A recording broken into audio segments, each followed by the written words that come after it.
Welcome to Celeb Scene Central. Hugh Grant's days as a conventional heartthrob are over. He doesn't miss them.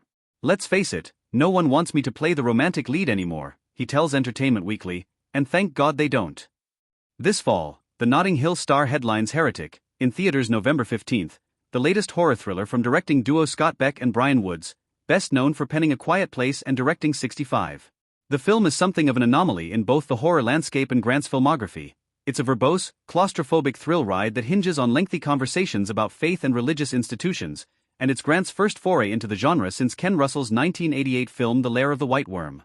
I think it is brave because religion is a slightly no-go area, perhaps especially in the United States, the actor says of his new project. In that way, I think it's edgy. I'm proud of that.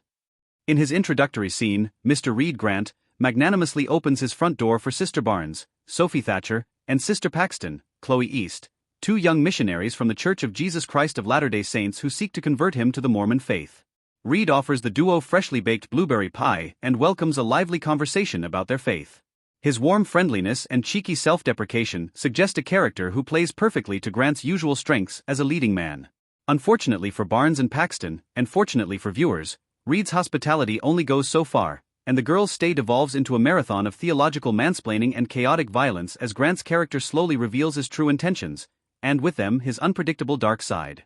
Villains have usually got a facade, and this is a very good example of that facade being important to how the story is told, he says. It would have been obviously all wrong if, from the moment I'd answered the door to Sophie and Chloe, I'd been demonstrably psychotic and evil. A slow reveal is the key, and in this case, really as slow as possible. Though Heretic provides Grant his meatiest villain role to date, anyone who's followed the last decade of his career will see the horror film as a natural progression of a trend rather than a left-field surprise. After spending his early career as one of Hollywood's go-to leading men for romantic comedies and period dramas, Grant came to specialize in nasty, antagonistic supporting characters in projects including Paddington 2, The Undoing, Dungeons and Dragons, Honor Among Thieves, Wonka and Unfrosted. Grant relishes his pivot to villainy. Every actor really prefers it, he says of playing baddies. I think you'd be hard-pushed to find an actor or actress who says, I just like playing nice people. They're tough and they're always borderline boring. They're very difficult, nice people or heroes. And there always seems to be more juice in an evil character. It's a fascinating discussion about why that is and why audiences, from the beginning of time, have always latched onto the villain sometimes when they don't really latch onto the good guy. So it's always tempting for an actor. Beck and Woods first took note of Grant's capacity for darkness in Cloud Atlas, the sprawling sci-fi epic from the Wachowski sisters and Tom Tykwer, which saw the actor play multiple villainous characters and is the clearest single hinge point in his career. It's such a big, sprawling, beautiful, insane movie, and we're sitting stunned as the credits are rolling, and the first thing Scott says is, Hugh Grant. Woods recalls. It felt like that was the moment where he turned his career on its head and became the greatest character actor for the next 10 years.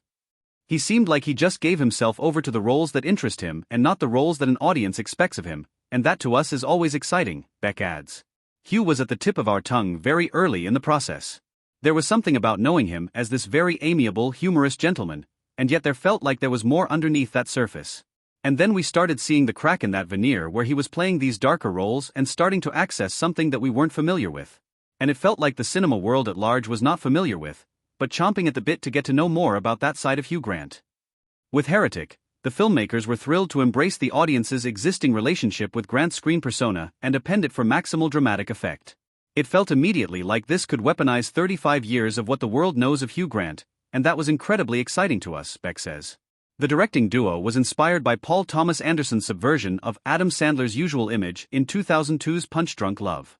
We thought, how can we ever get a piece of that? Where you take somebody out of context, and all of a sudden, all your familiarities are reconfigured in an exciting way, where you can't imagine what they're going to do next, Beck recalls. Once Grant came aboard, the directors were flabbergasted by the actor's high level of commitment. As soon as we started working, we were the benefactors of seeing a meticulous process, Beck says. He is an engineer of character and artistry where he will investigate every sentence, every word of a script. If he has a question about anything granular, we will have a discussion about that.